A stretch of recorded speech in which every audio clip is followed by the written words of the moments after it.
The Impossible Pyramid, Part 2.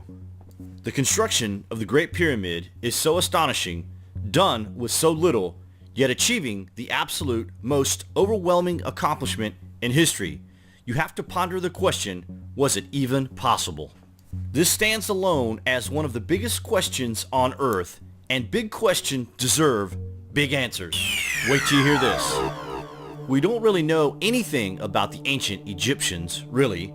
If you think of each country's opinion on the outcome of World War II, then even modern history tells us that it is hard to actually come to a mutual understanding as a people. It is much the same as the Egyptian history, which can only begin to be cross-checked with Roman and Greek historical accounts starting from around 680 years before Christ, leaving thousands of years either undocumented or largely translated so often that the truth is like a game of Chinese whisperers.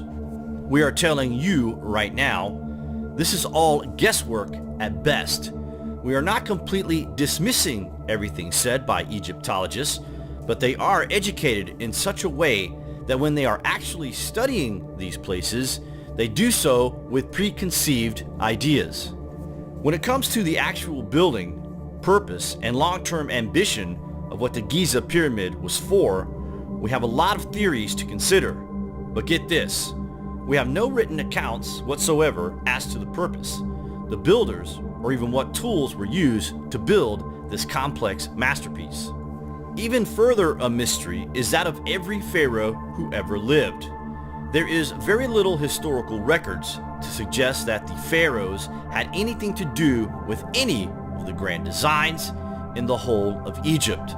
All we see is the hieroglyphic inscriptions, which were actually efforts to deface and claim the ancient wonder as if it were their own, much like putting up a flag today.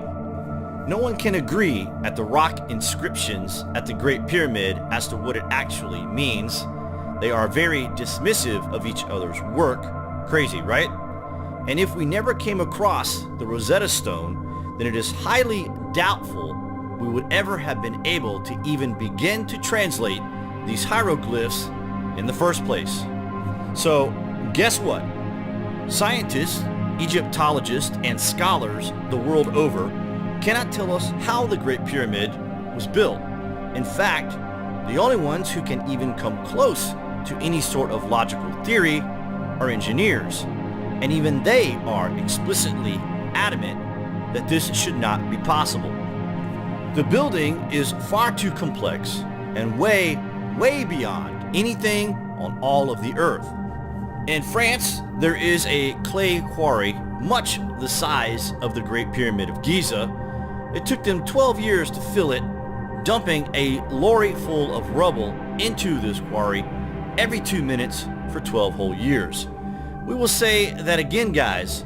Dumping a lorry full of rubble into a quarry every 2 minutes for 12 years just to fill it. Do you still believe they built the pyramid at Giza within 20 years? The history they are spouting at us is an absolute joke, guys. If humans never built the Giza pyramid, then who did? It is really unthinkable that the true purpose of the pyramids is in fact out of this world, literally. So it is completely obvious it was not built within 20 years to house a pharaoh. So maybe it is time for us to think the unthinkable. Wouldn't you agree? Comments below, guys. Thanks for watching. This is at the Great Pyramid.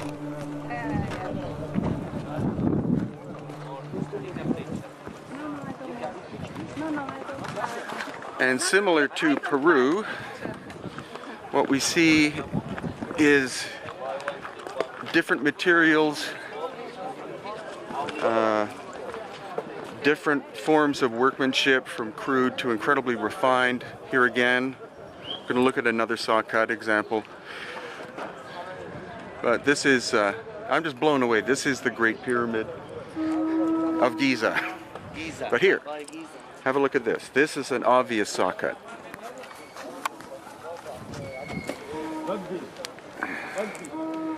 See, this is the This is the rough layer, and then this is not only flat-ish, but you can see where the cutter, like the saw or whatever, stopped, because here is where it's broken away. And on this side too. But what blows me away is just the number, the amount of evidence here is nuts. Oh, I know. So this is the Great Pyramid at Giza. And there, the original, what's left of the original casing stone, you can see right there. And this is just our first half an hour here, and this blows me, it completely blows me away, because we've seen obvious evidence of machine cutting technology in basalt, which would require, as far as I'm concerned, tungsten carbide or diamond tools.